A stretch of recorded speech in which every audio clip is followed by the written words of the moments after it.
যার নাম ছিল বশীর ইবনে উকবা রাদিয়াল্লাহু আনহু। 7 বছরের বালক নবীদের সাথে যুদ্ধের ময়দানে গিয়েছিলেন। বিশ্বনবী যুদ্ধের ময়দান থেকে যখন বাড়িতে ফিরে আসলেন, এবার 7 বছরের বাচ্চা বশীর ইবনে উকবা আল্লাহর নবীর সাথে গিয়ে বলে, আমার বাবা যুদ্ধের ময়দানে গিয়েছিলেন, আপনি আসলেন, কিন্তু ওই আমার বাবা তিনি আসলো না। আল্লাহ নবী বিশ্বনবী রাহমাতুল আলামিন আকাশের দিকে চোখ উঠিয়ে চোখের পানি ছেড়ে দিয়ে কান্না করে, এবার বশীর ইবনে উকবা রাদিয়াল্লাহু তাআলা আল্লাহ নবীর সামনে বলল, আল্লাহ নবী,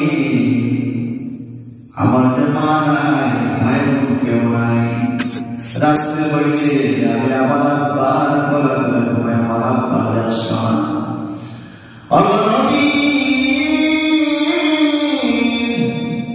সূর্য লাল হয়ে গেছে, আমার বাবা এখনো পর্যন্ত আসে নাই, কোন সময় আসবে গো?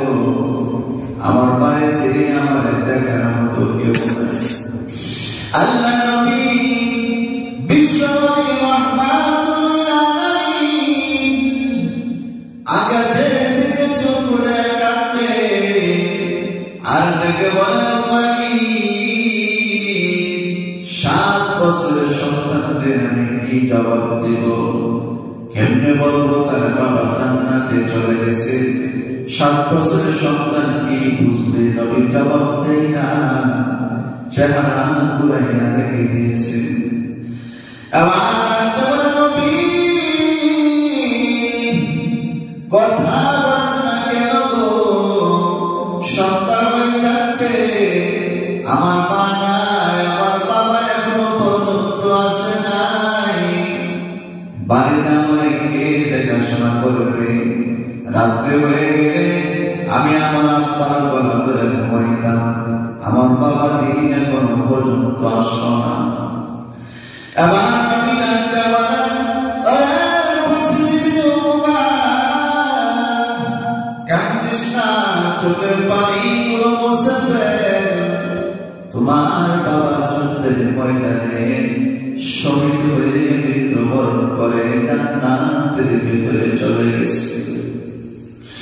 এবার বশীর ইবনে উকবা নবীর মাথায়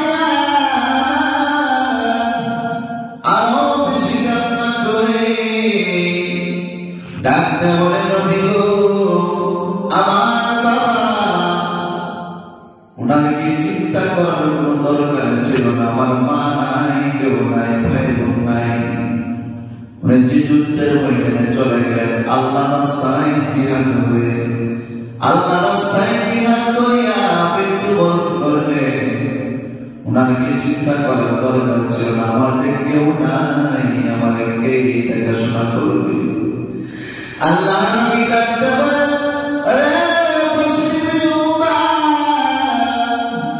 তোমার বাবা যুদ্ধের ময়দানে শহীদ হয়ে মৃত্যুবরণ করেছে, তোমার বাবা পৃথিবীর জমিন থেকে বিদায় হয়ে গেছে, আমি নবী এখনো পর্যন্ত বিদায় হয়ে নাই।